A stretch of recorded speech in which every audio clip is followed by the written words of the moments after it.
Hello, this is Let's Talk About Myths, baby, except not really, not today. Today, once again, I am here with a special episode, not from me, your regular host, Liv, but from one of the new podcasts, or rather, the very pre-existing podcasts that have newly joined the Memory Collective podcast network.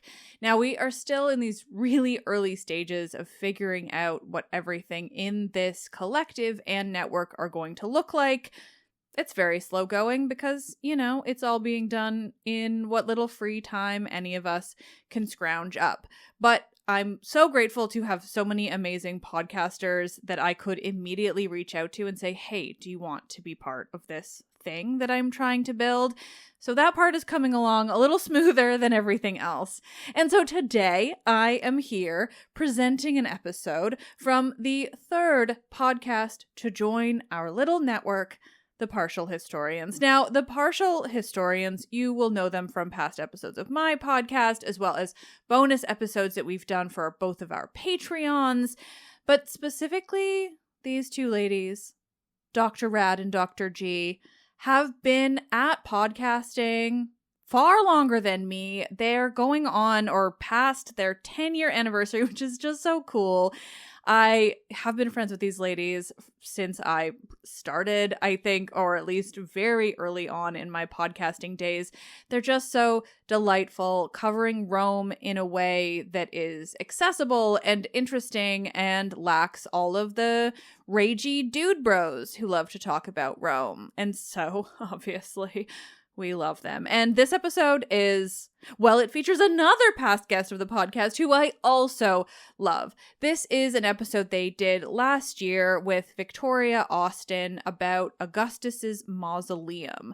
Lots to do with just Rome in general. Again, that stuff is so interesting, but which I don't regularly bring you because I'm just not all about Roman historical content unless someone wants to come on my show and tell me about it, which again, I do welcome.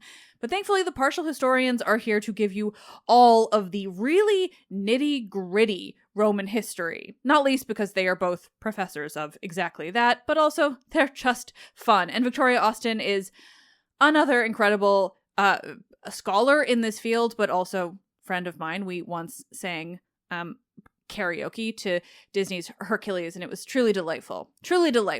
And so I'm thrilled to have this episode play with Vicky. You can find more from the Partial Historians wherever you're listening to this. Search for the Partial Historians. They are utterly delightful and have so much Roman history to give you. And we will all be bringing you more things together as well. I'm going to be sitting down with Dr. G very soon to talk about the Vestal Virgins because, oh my God, there are some things in Rome that I am desperate to know about, provided I have an expert come to tell me about those things. But until then, please enjoy this episode of Partial Historians and check them out wherever you're listening right now. There are also links in the episode's description, as always.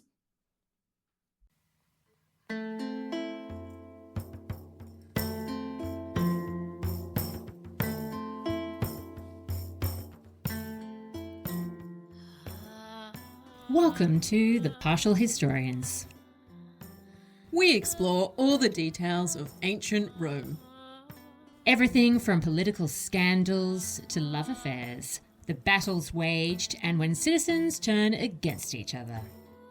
I'm Dr. Rad. And I'm Dr. G. We consider Rome as the Romans saw it, by reading different ancient authors and comparing their accounts. Join us as we trace the journey of Rome from the founding of the city.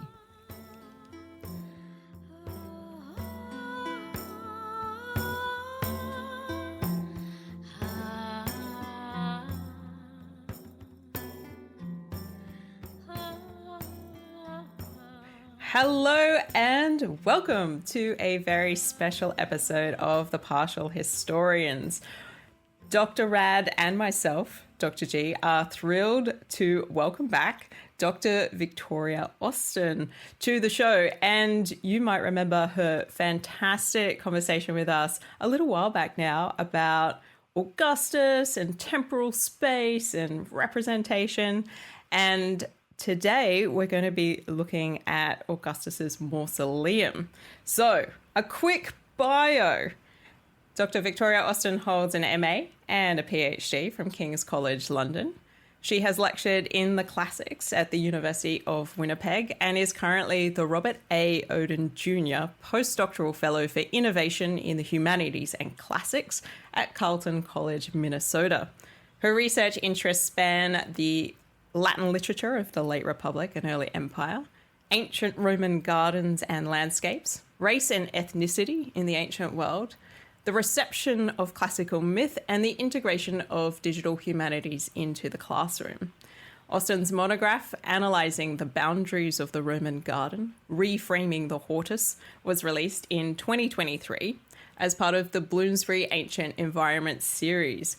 And coming up, Vicky is currently partway through a series of talks for the American Institute of Archaeology on gardens and commemoration. Welcome back, Vicky. Yay! So great to be back. I'm so excited to talk more things Augustus. As we know, I'm a big fan. Me too. Yeah. Dr. Rad is outnumbered. We've already got eye roll already. Within I was going to say, look, I'm very happy to see you again, but less happy to see your friend. Ouch. Ouch. Yeah. But look, you know what? I am going to embrace it because I have some fantastic dad jokes here. So Perfect. Augustus's mausoleum, you might say that everyone in the Julio-Claudian period is just dying to get in. Amazing. I mean, 10 out of 10. No comments. Flawless. So look, let's start with the basics. Dr. Austen, or Vicky, if I may be so familiar. Yeah. What is this thing? How did it come about? Yeah, so this is basically where Augustus wants to be buried. Bold move in that, he creates it when he's still living. Like, this is very much his project. It's not like something that people put up for him. He's like, no, I'm going to create my own tomb structure and I'm going to model it on potentially one of the 7 ancient wonders of the world, because, he doesn't do anything small. So this is why it's called the Mausoleum of Augustus, because it's based on, we think, maybe the Mausolus tomb, which was one of the 7 ancient wonders of the world. So time-wise, it was finished in 28 BCE. So this is, still kind of pretty early on, actually, in his principate, when you think he was there for, a good more 30 years or so. So he was thinking about his afterlife. He was concerned about his commemoration. Yeah, it's like an Egyptian ruler or Yes. something. He's just very focused on that end goal. Yeah, and kind of like structurally as well, it's very impressive. It's like this huge kind of concrete structure, and concrete in itself is a kind of Roman innovation, which was kind of relatively still new at this time period. They're still experimenting with, we can use this new material, so we can do round things instead of like all square things. So it's this big kind of circular structure, domed, and it's planted kind of all the way around. We think to kind of create a kind of monumental version of a traditional Etruscan type tomb, which is called a tumulus, which is, in its most primitive form, that would be kind of like just a mound of earth that was kind of your tomb spot. So Augustus kind of seems to have taken that idea and then just done it, huge monumental scale, as he likes to do with everything. It sounds extremely presumptuous. Yes, and it is. within keeping of his character. Yes. Very much so. And I'm particularly thinking about the date of 28 BCE, because this is right before 27, which is usually considered a landmark for him in terms of like sealing the deal on his power.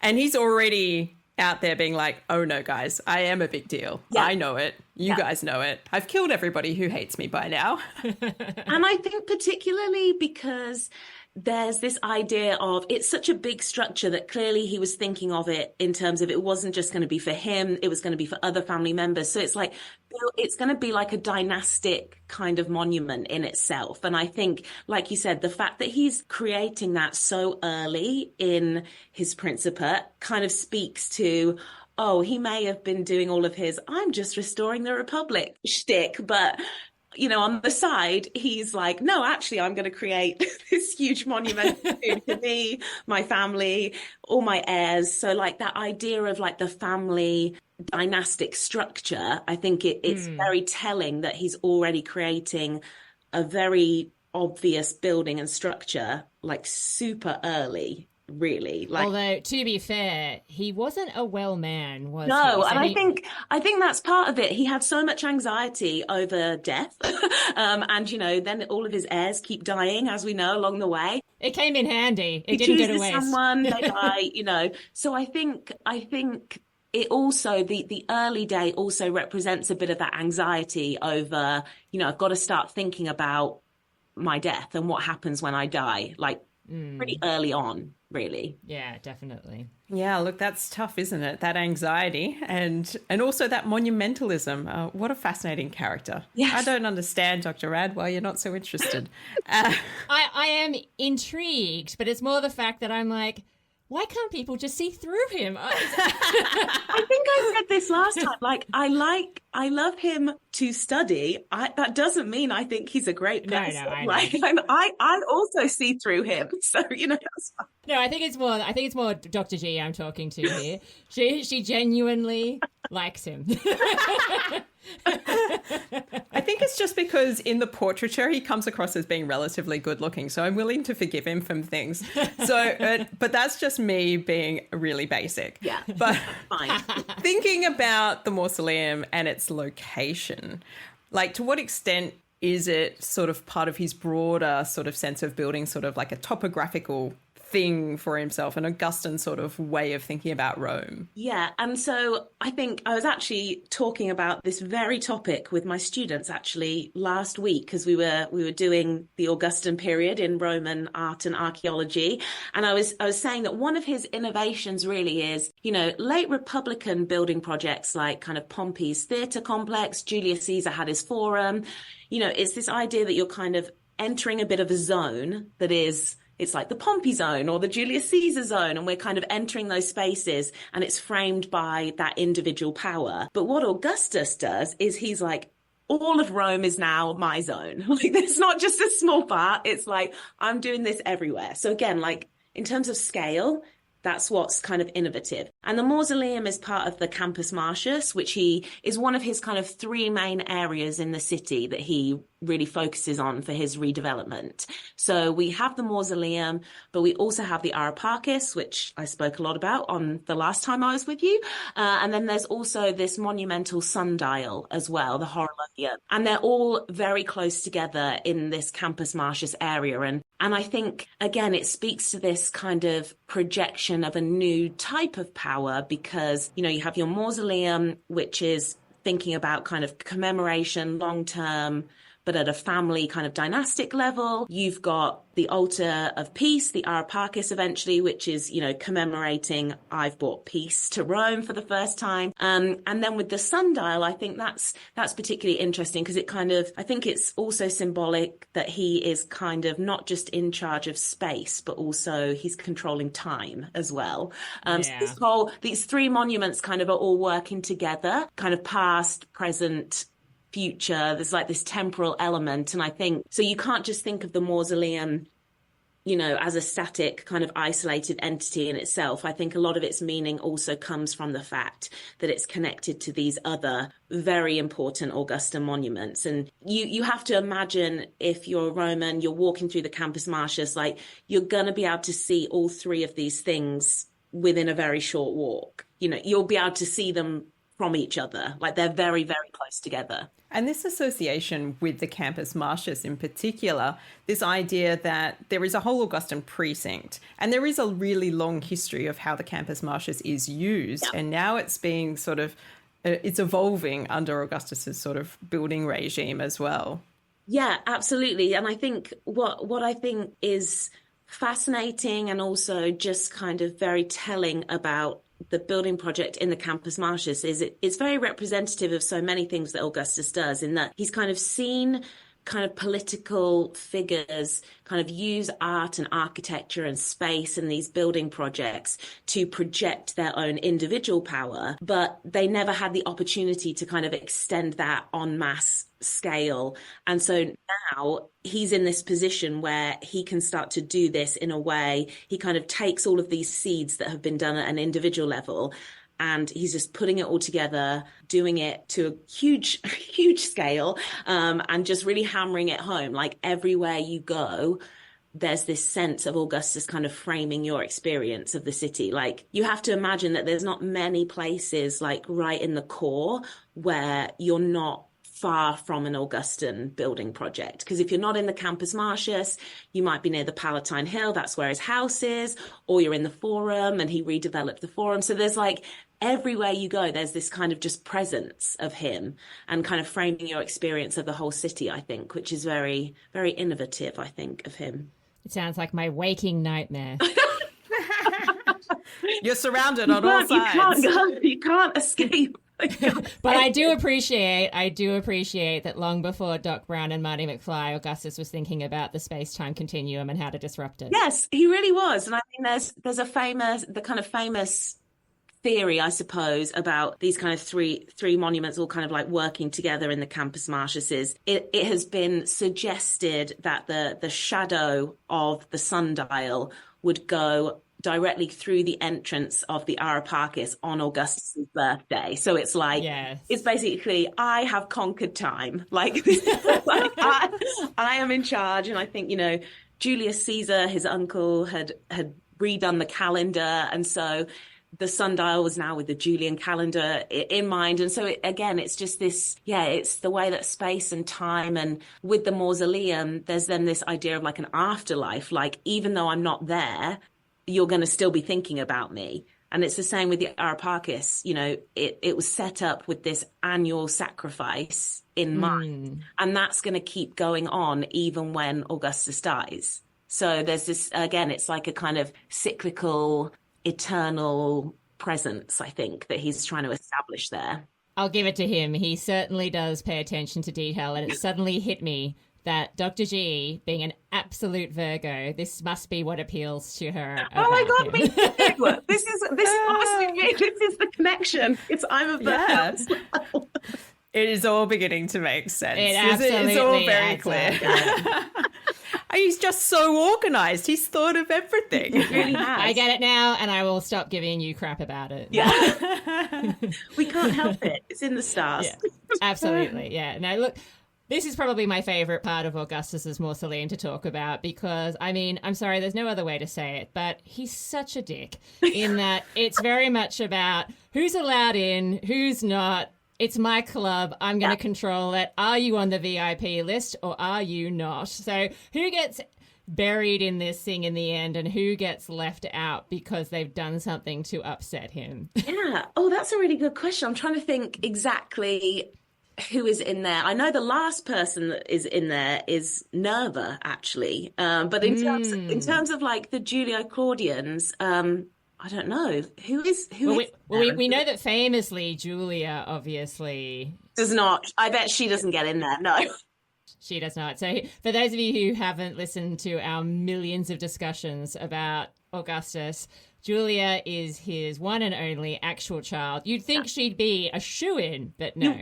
Yeah, but no, she's morally not on. Yeah, you would think in the end that in death that he might allow it, like there'd be some sort of forgiveness, but he's absolutely no. And I think it really speaks to like the harshness of that like relationship, and that he like the ability to like cut off the personal from the political, that like, and again, this speaks to, it's a dynastic monument, which is different from a family monument. And obviously there are times when that overlaps, but the fact that, as you said, it's not by default that you get in there. Like there are choices being made. No. And we see some like tragic moments because obviously Augustus is thinking about his own mortality, but he's also spending a lot of his time trying to figure out who's going to sort of come into place after him. And a whole bunch of them die early. So like Marcellus ends up in there, Gaius and Lucius end up in there, you know, and it's like, in a way, despite the fact that Augustus is probably a terribly power-hungry kind of individual, you have to feel a little bit of compassion for the fact that he's burying a lot of his young male relatives that he had great hopes for. Yeah, and I think there is this sense that, you know, again, this maybe speaks to why this was such an important building for him and that anxiety over the succession.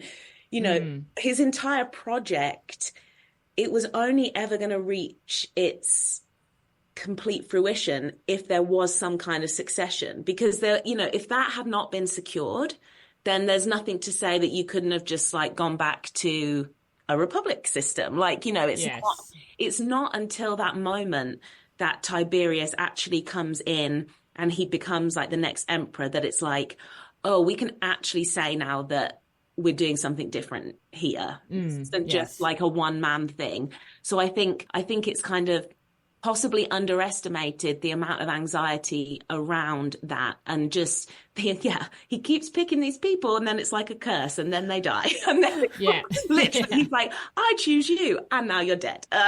Like the touch of death is like when Augustus says, you're going to succeed me. And then he's just left with Tiberius by the end. So it's this explains Tiberius's reluctance. He's seen the pattern. Don't say no. Don't look at me. Stop looking at me. Yeah. But I mean, to be fair, because I suppose it functioned in this way during Augustus's lifetime, it's not just during Augustus's lifetime that it is used as like a who's in favor and who's not kind of monument. The whole dynasty continue to use it in this way.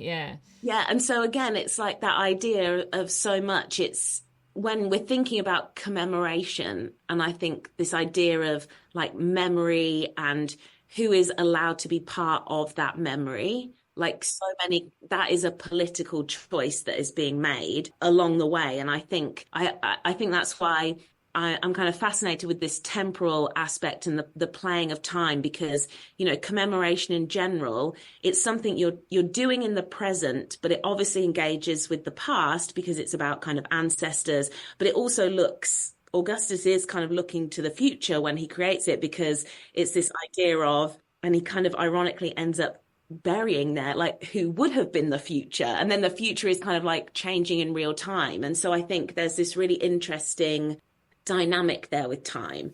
And, you know, one of the things that I'm particularly interested in, obviously thinking about gardens, is that, you know, it's created with lots of plants and greenery around it, which I think, again, speaks to this temporal kind of cyclical aspect that, you know, the plants are always there, but they kind of are the same, but they're not, because because nature is continually evolving. So it's like, it kind of appears to be this ever-present feature, but that feature is in itself kind of always moving. It's not static. And so I think, again, he kind of taps into the power of plants, I suppose, in that way, to really enhance that kind of temporal aspect of the commemoration.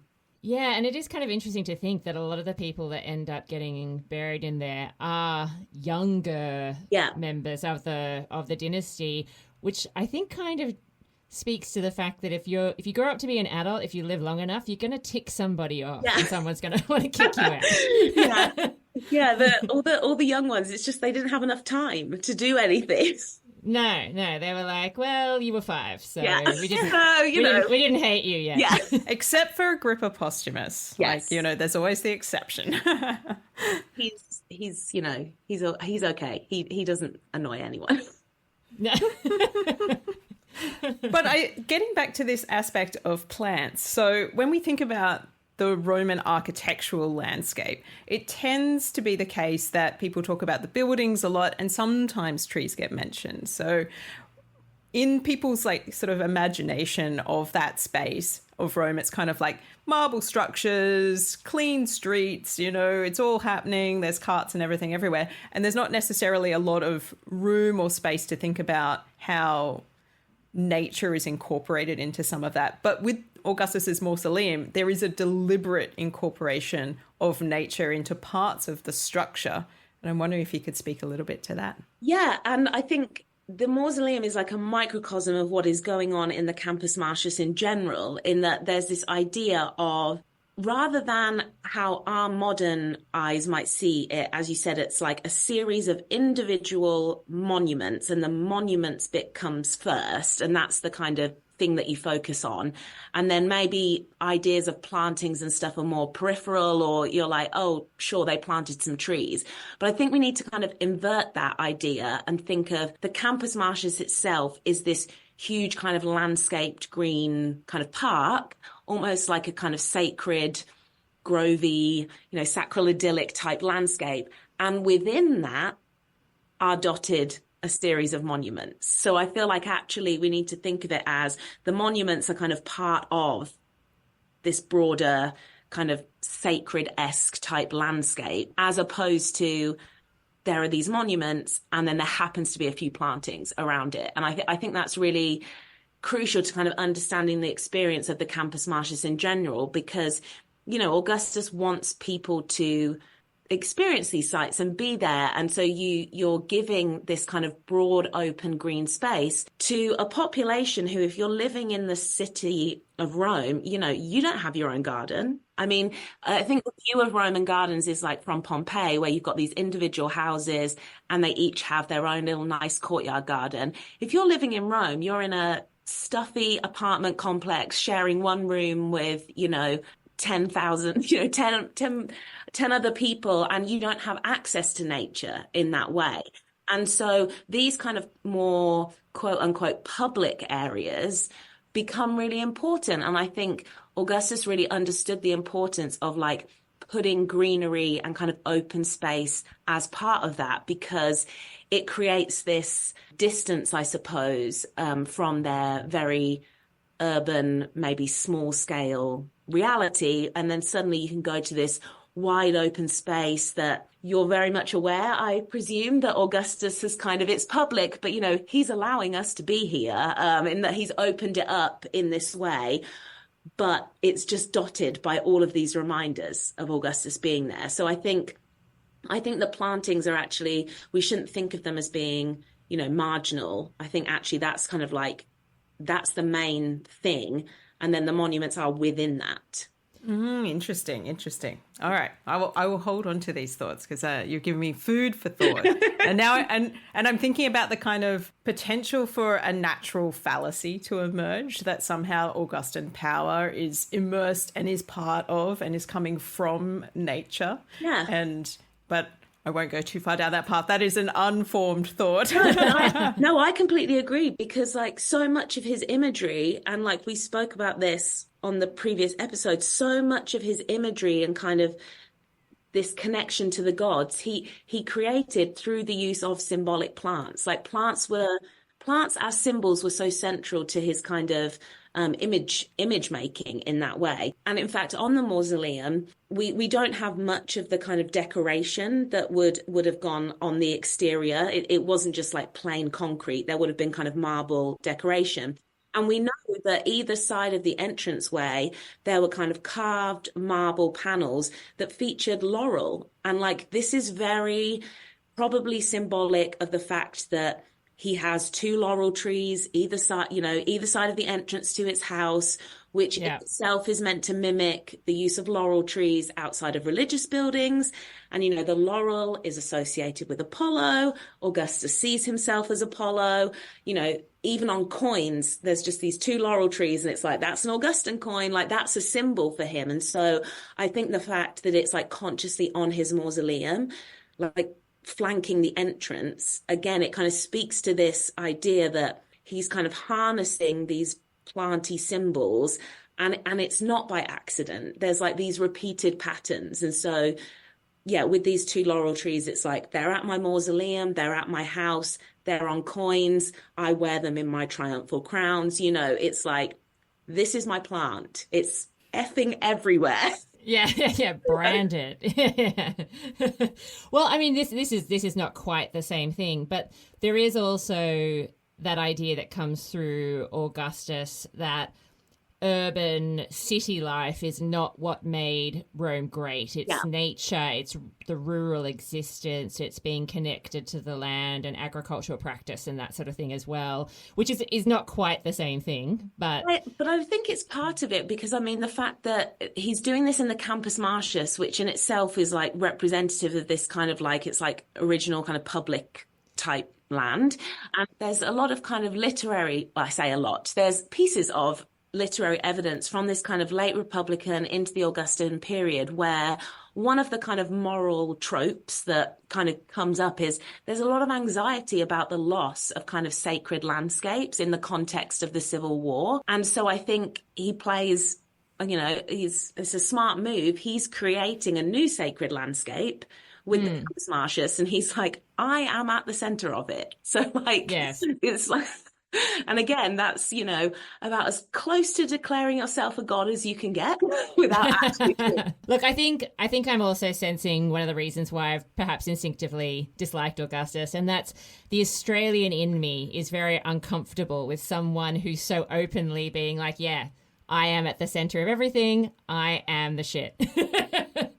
You want to some tall poppy syndrome. Oh, yeah. Look, there is actually, honestly, it is a cultural thing that Australians aren't comfortable with ambitious people. Oh, really? Interesting. Okay. Yeah. But no, I think, Augustus would not fit in there then. No. Certainly not. No. But I actually, to come back to our earlier thing, I just thought out of interest, I would have a look at a list of people that ended up making it in during Augustus's lifetime.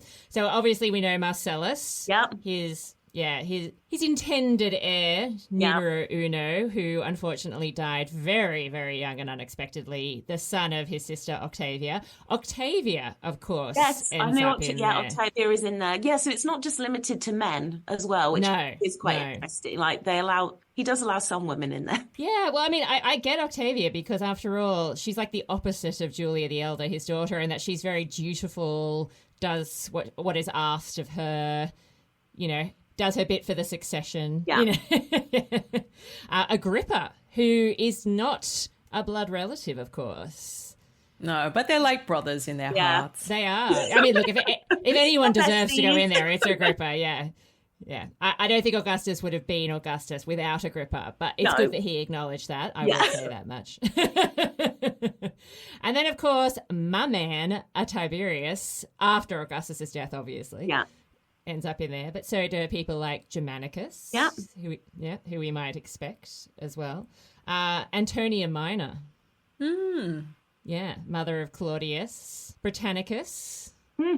Oh, yeah, poor Britannicus. Tragically murdered by one of his own relatives, which is why it's kind of weird that he ends up in there. We're like, well, first I killed him, and then I put him in the mausoleum because that's the right thing to do. Yeah, exactly. Yeah. Yeah. And of course, Claudius himself. Now, I'm just going to point out we are missing, of course, Nero and Caligula. He's not in there. No, he's definitely not. So being a relative is not enough to get you in there. It is definitely. Being an emperor isn't enough to get you in there.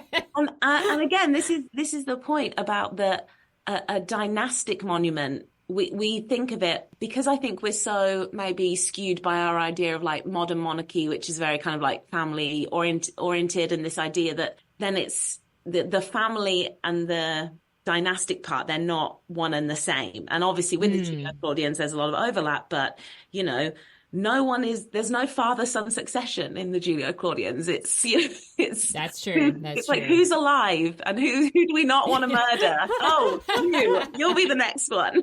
Congratulations, you survived long enough. Made it. Yes.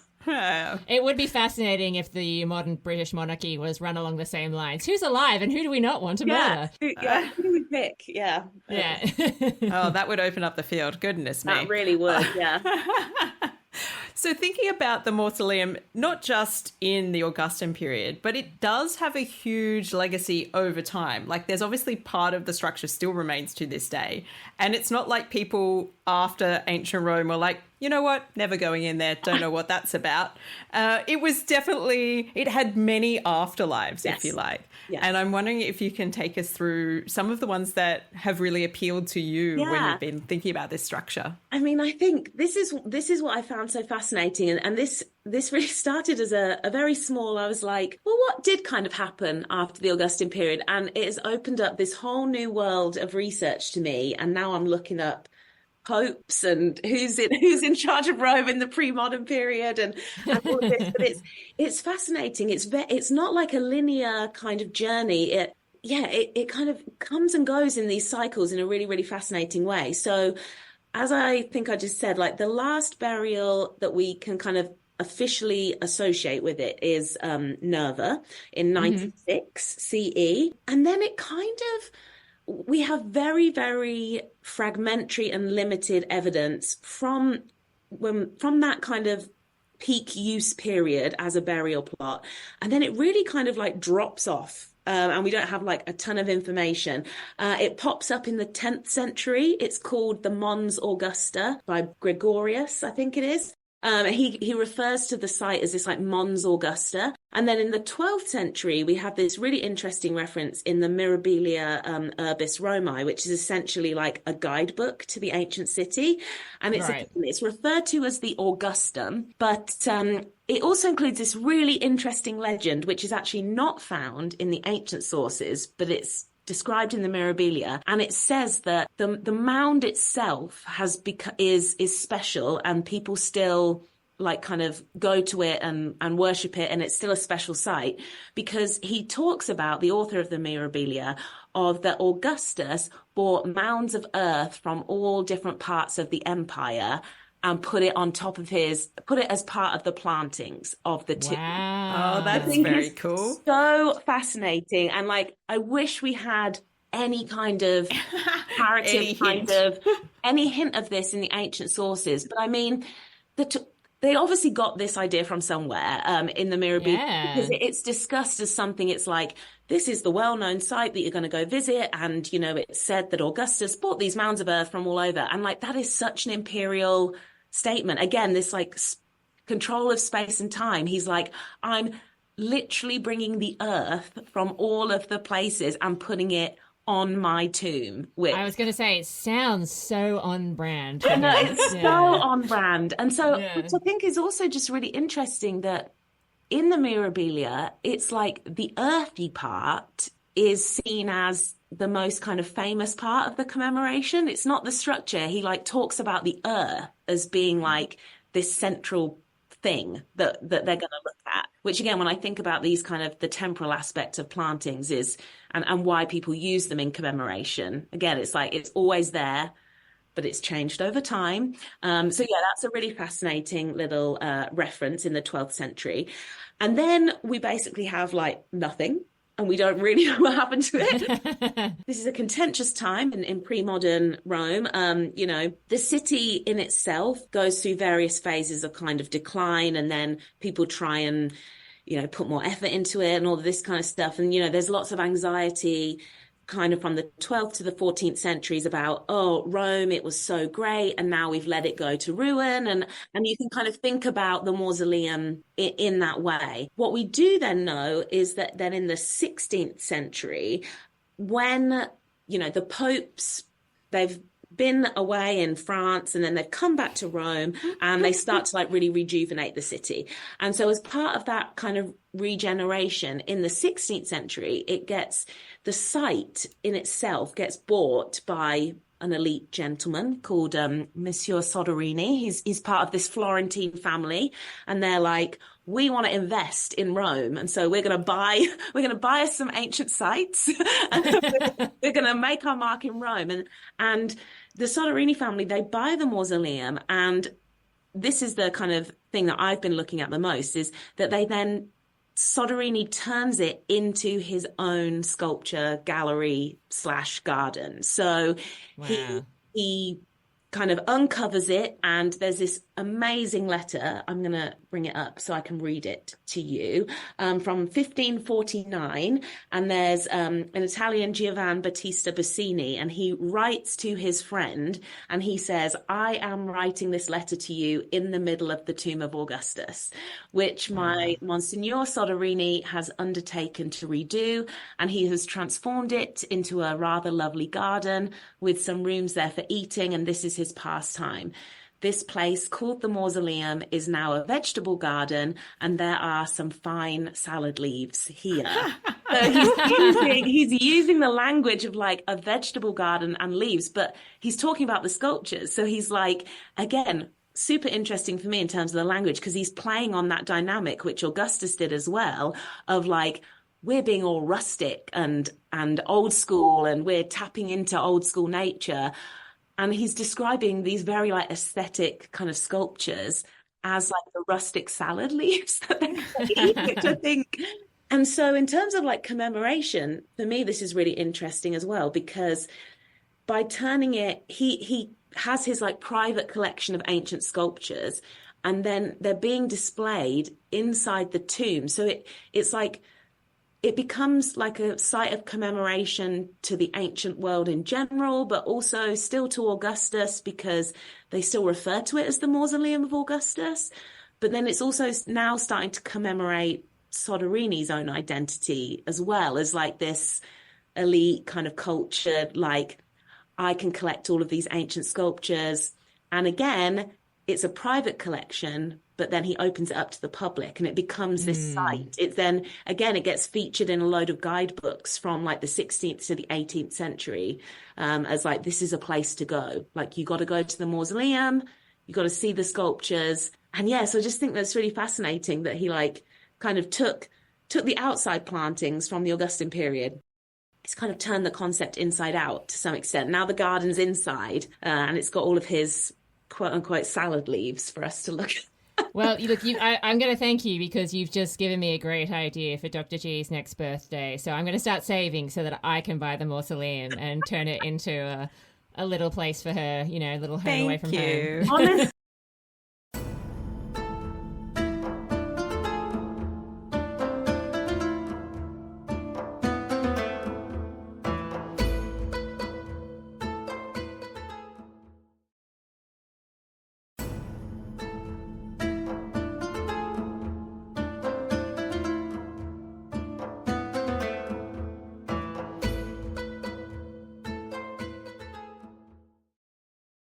Honestly, I want someone to buy the mausoleum that will actually let me in there, because I had such high hopes this summer when I was there, and I met Dr. G, and we were like, yes, we're here, we're going to do Augustan things.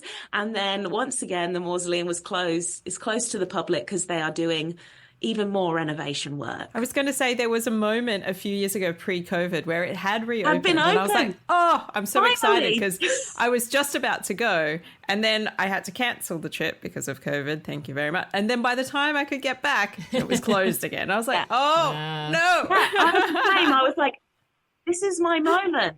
And what's really fascinating, though, one thing I did notice when I was there in the summer is around the kind of construction, they obviously have kind of barriers. And on the barriers, they have highlighted like key dates in the mausoleum's kind of history.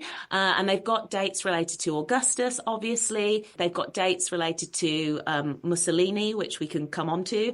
But then also one of the key dates in this timeline is this 1549 date. They actually have it as a key kind of date. So this Soderini garden, I'm kind of interested when it's reopened if they're going to make a bit more of that part of its history in terms of like exhibitions or something like that, because there is like not a lot written on this. The kind of one kind of key article kind of speaks more about trying to identify the sculptures that were in it, as opposed to like thinking about it as I am, as this kind of continuation of garden space and commemoration. But I think, I was really surprised to see that the government or the kind of museum, like it had this 1549 date on as part of like the kind of key timeline. And I was like, because I'm pretty sure not many people know about that. So Yeah.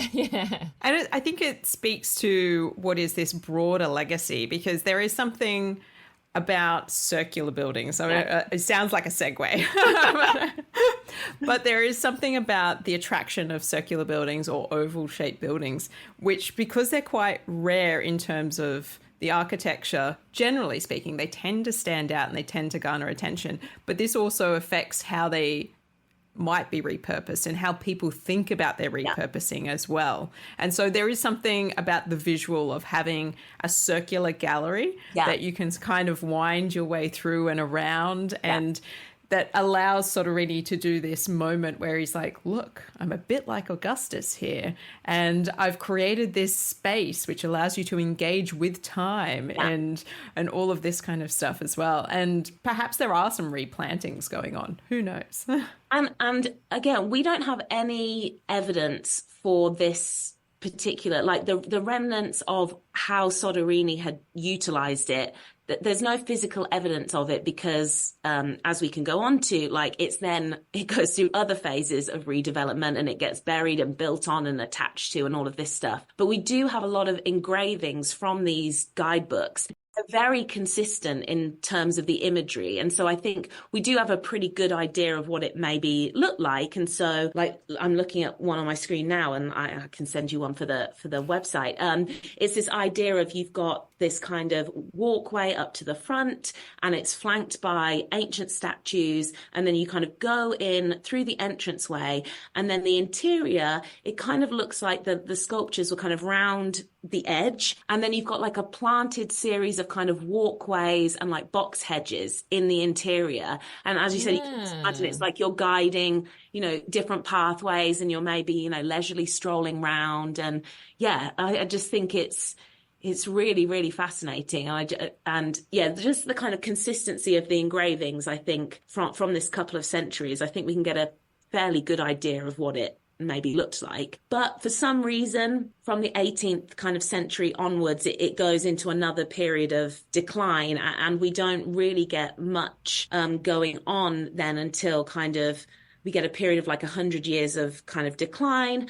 And then we've got the next kind of key infamous phase, I think, is when Mussolini comes along with his pickaxe. And again, in terms of like commemoration and memory and identity, you can see this building is being used by different people at different times. Augustus does it, Soderini is doing it in his own way.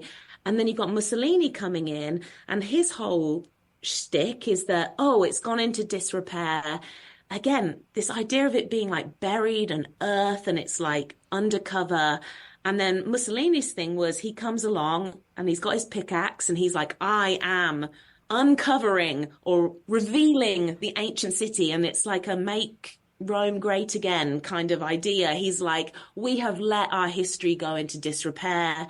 And so the Campus Martius area for him becomes central to his whole kind of reorganization of Rome. And like, this is an area that had been kind of turned into almost like a residential district, and he basically just cleared it out completely. This people didn't get a choice. It's like, no, I'm going in there, I'm getting rid of all of the residential stuff. And I actually went down a rabbit hole a few weeks ago on YouTube and found some amazing YouTube footage of, I guess they were kind of like those like Italian government like type newsreel type things that would have been shown.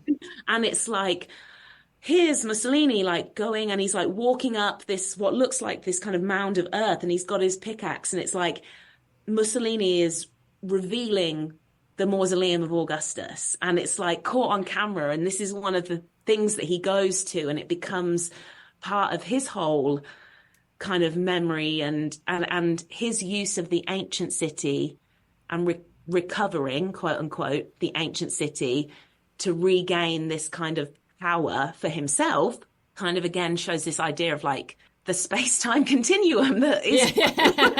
Well, look, this will be familiar to many students of ancient history in Australia and probably other places, but I know the syllabus in Australia because we, of course, look at the way that Mussolini and his cronies are involved in Pompeii and Herculaneum. Ah, okay.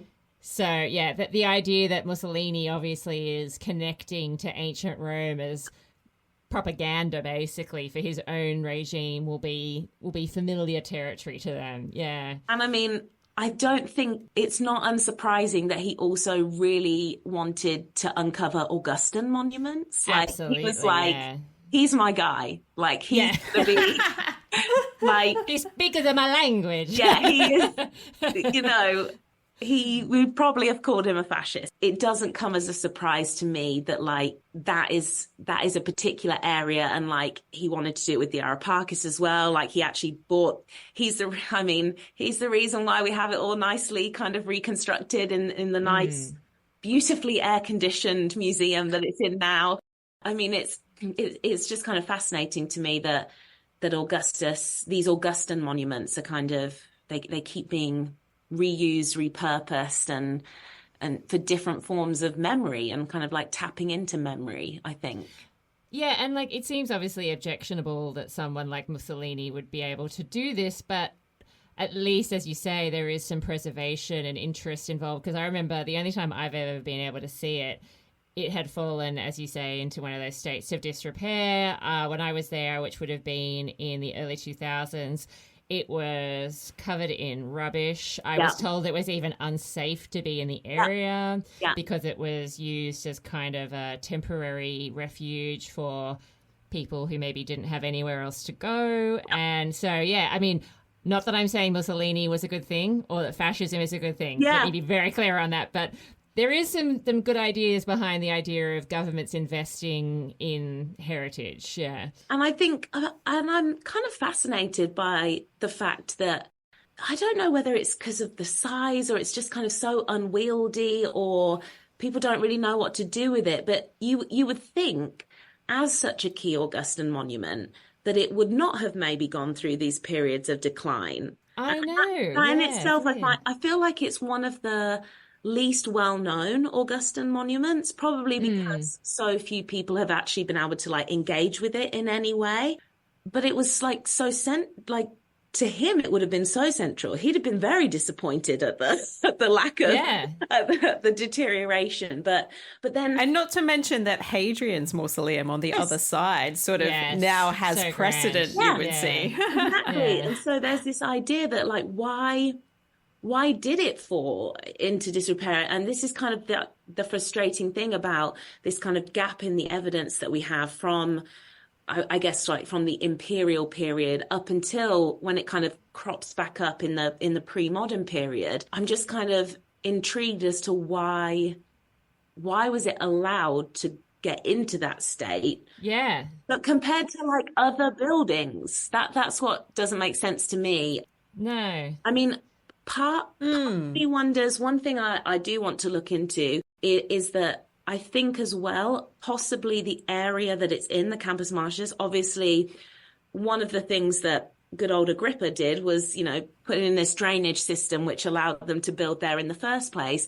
But it's so close to the river that it has suffered over time from a lot of flooding. And I have to wonder, like, was a famous flood, I think, in the 11th or the 12th century of the Tiber. And I have to wonder, like, whether that's part of why it got into this state of disrepair. Just because of its location, and then if there was flooding and that kind of thing. So that might be part of it. But yeah, it's kind of interesting how when it does get rejuvenated, it's always in this same kind of way. Like they're kind of using the Augustan model, but then doing their own kind of thing with it, which I think is really interesting. Yeah, but it is really weird, as you say, because if we think about what Augustus is doing here as being a little bit similar to like what an Egyptian pharaoh would do, is in terms of thinking about, you know, long term, where am I going to end up? What kind of monument do I want? You know, how am I going to use it, design, etc. I mean, the Egyptian government does not neglect the pyramids, you know, to be like overlooking those, or the tombs in the Valley of the Kings. Like if I think about, we've just had the Ramses exhibit, well, it's still going on actually at the time of recording, to the Australian Museum here, and going to that, it was like being in a mosh pit. There were so many people crammed in to see this stuff, and it's like people care about this kind of stuff, and it's certainly not neglected. So it is a weird thing to overlook, especially because, and something we haven't really mentioned, it was weird to have people buried inside the city of Rome, to have human remains inside the city. That is rare in this particular culture. Yeah. And I think that is, again, that kind of speaks to this kind of the initial bold statement that Augustus is making. It is just, it's not just in the location in relation to his other monuments, which we've already talked about, but as you said, just the fact of having this like grand burial monument so close to the center of Rome, like the center of, like, I mean, people kind of still want to think of the Campus Martius. It's like, oh, it's like a little bit out there, but I'm like, it's still very set. Like, it's not the suburbs. Like, it's like guys, it's an easy walk from the Forum. Exactly. You're going to be fine. Yeah, you can have a Sunday stroll up to the Campus Martius, no problem. But yeah, it just kind of, that in itself, of that statement of, again, it speaks to his I'm doing things differently, that he places it so centrally, very interesting. Definitely. So broadly speaking, after having looked at the mausoleum in the Augustus context and then looking about the legacy of that and the reuse of it over time, what do you feel we can learn by looking at this particular monument?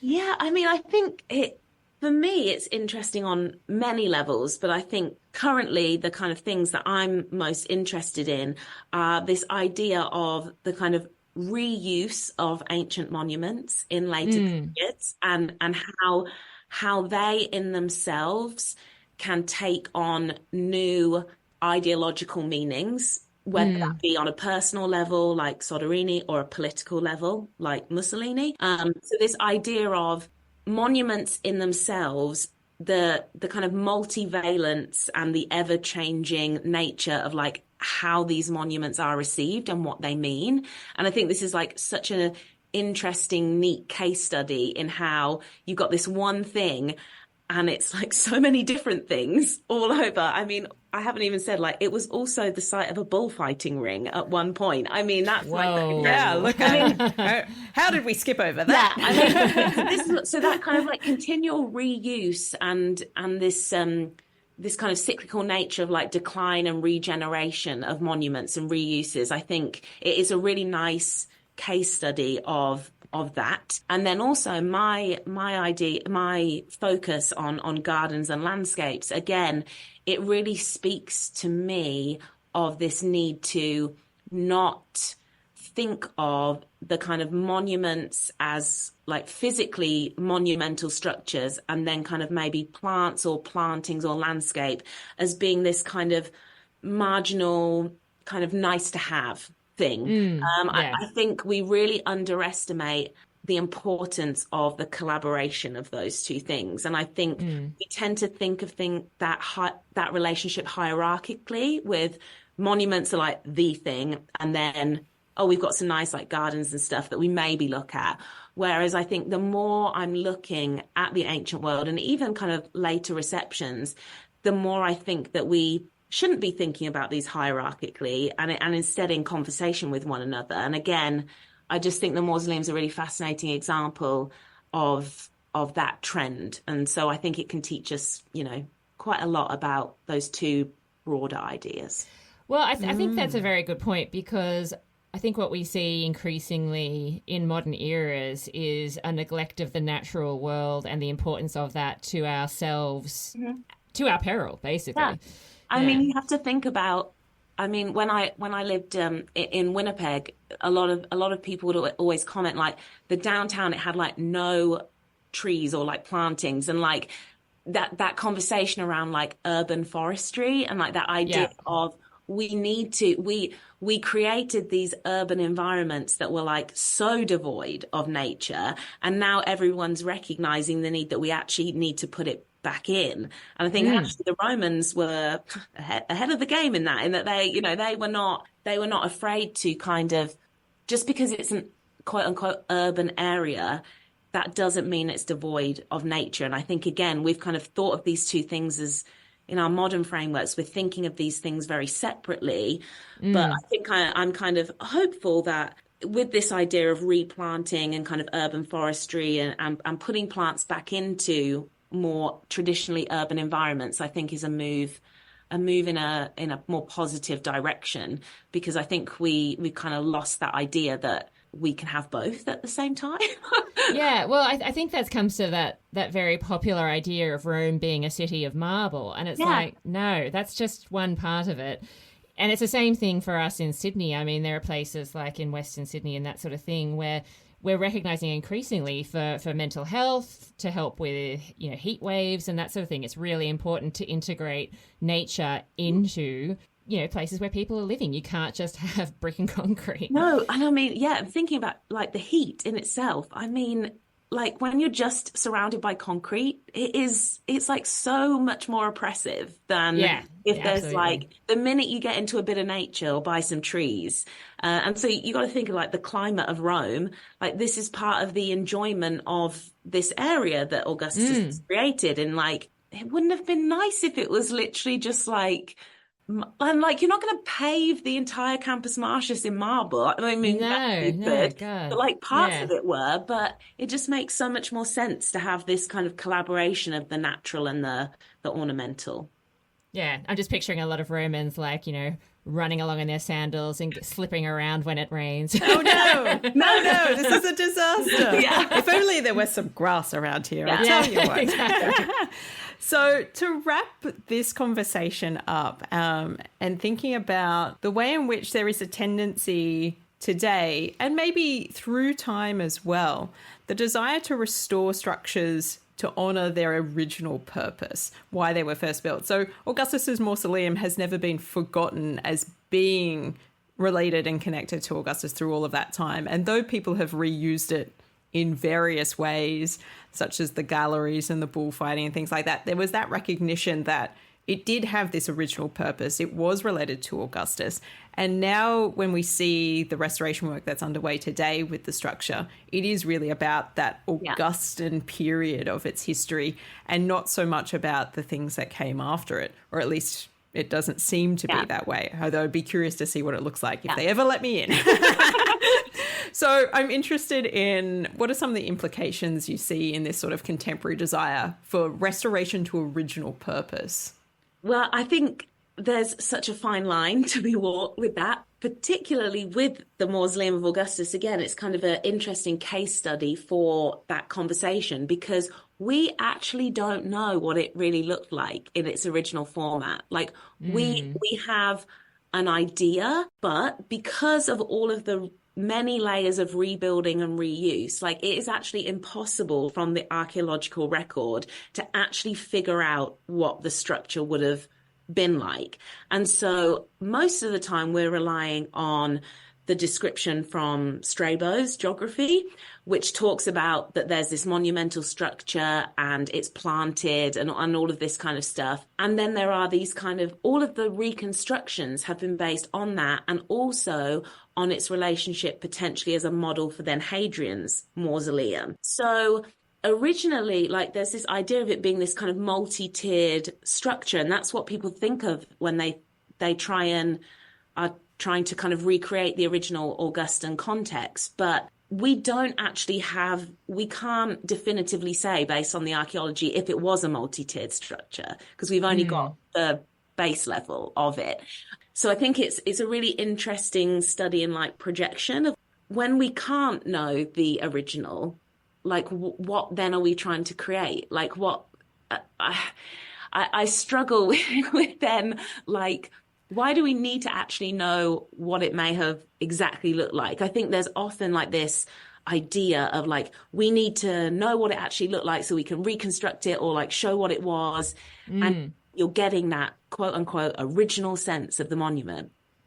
But we will never know the original, like, because it's framed in the landscape in a completely different type of way. Like the way we are engaging with it, we now are engaging with these monuments based on all of the layers of history, and we're coming to it with our modern lens. Like I said, very hard for people to think about it as nothing more than like a monumental structure. Like they're not thinking about the trees. And I mean, part of my research is like, we're trying to, if we are obsessed with the original, then we need to try and get back to, well, like, how would they actually be viewing it? And so I think sometimes we can get a bit caught up in trying to find some kind of essence to individual pieces that we're like trying to hold on to. And I think, I think as humans, we want that certainty and stability of like, we can say, oh, this is what it looked like for people walking around in the Augustan period. And this is what they would have, quote unquote, experienced. But, when we're moving through space and time, like we're just totally different individuals in that way. So I think it's important to recognize or try and figure out what it would have originally been like. But I think it's also important to recognize that these things are always evolving and that there's not like this one static way of viewing. Yeah, and there's kind of like an impossibility embedded in that, isn't there? Yeah. Where it's like, I mean, I would love to know what it originally looked like. Yeah. But the chances of that ever happening. And I think then also we limit ourselves by, if we're only focused on, but what did it look like? I'm like, that's one part of investigating these monuments, but also there are so many other questions that we can ask and interesting things we can kind of think about when it comes to monuments and memory and kind of what they mean. And yeah, I think just focusing on like trying to reclaim some original purpose it's just kind of missing the point, I think, of monuments and memorialization in general, because the whole point is that it's a continual process. So like, why would we want it to be exactly the same all the time? I think we can safely say that with our modern technology, Augustus would not be averse to us making some improvements if it would make him even grander. Yeah. So by all means, build it up, make it a freaking skyscraper. Yeah, I mean, yeah, and it's interesting. We still kind of, even though it is run down and there's still a desire to reclaim it, even now that they've not given up. No one's given up hope. Like there have been these periods of decline, but it's like we should do something with this, because it's kind of that implicit recognition that this is important, but we're not entirely sure why it's important, but we're going to do something with it anyway. And it has a substantial footprint in the spot where it is. Like it's huge. To try and walk around it, it takes a little while. Yeah. And you're like trying to peek in through the gates, being like, what's going on in there, guys? Like it's a whole block's worth in size. Yeah, the best view you can get is actually from inside the Areopagos Museum, because you're a bit raised. And then, I mean, it's still blocked now. It's blocked now because of all of like the scaffolding. But from the inside of the museum, you can at least kind of look a bit over into what it is. But yeah, you're right. Like this is huge. It's not something you can never take it in one go, really, because it's too big. It's like the Colosseum. Like you've got to you're experiencing it from multiple angles and ways, and you can't just. It's not a small thing that you can just stand there and look at. Like you got to experience it in space. So. Well, and I think this also speaks to something about people. I mean, obviously, we've increasingly got digital areas and spaces for ourselves, but at the end of the day, much like we can't lose our connection with the actual natural world, we can't lose our connection with physical spaces. They still really matter to us because of the way that we're wired. We're not wired to exist only in a digital space. Yeah. And so you've given me a lot of hope that I will be able to repurpose this as a space for people to come and ponder the greatness of people like Dr. G, Dr. Austen, and also reflect on what a manipulative, evil son of a bitch Augustus was. I knew it was coming. I knew it. And she's got to get the final word in. End episode. Exit stage left. Yeah. No. But yeah, no, I mean, I think having a space to go and think about Augustus and all the things that he did, it's good. I agree. One of these days, the last conversation we had, we manifested that we would meet in Rome, and Dr. G and I did meet in Rome. So now if we manifest that we'll be able to go in the Mausoleum of Augustus, maybe it will happen. Maybe this will. Oh, yeah. We'll get Dr. Rad over there and surreptitiously record that conversation. Dr. G and I are saving away for a partial historians expedition. So. There you go. So we will hope that the mausoleum is part of that experience for you. Absolutely, yeah. No, look, I want to look at the remains of Augustus. Look him in the eye and tell him what you think. Really, yeah, that's right. Say, I see what you were doing. You didn't fool me. Goodness me. Well, on that note, thank you so much, Vicky, for joining us and chatting all about the mausoleum. Absolutely. It's been fabulous to have you. Thank you. Thank you for listening to this special episode of The Partial Historians.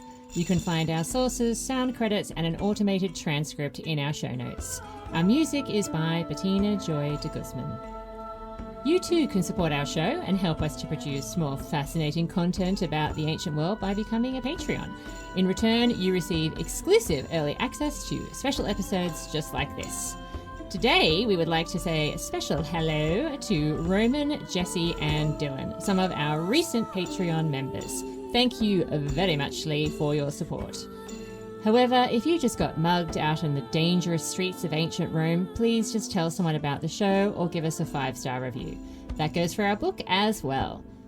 Until next time, we are yours in ancient Rome.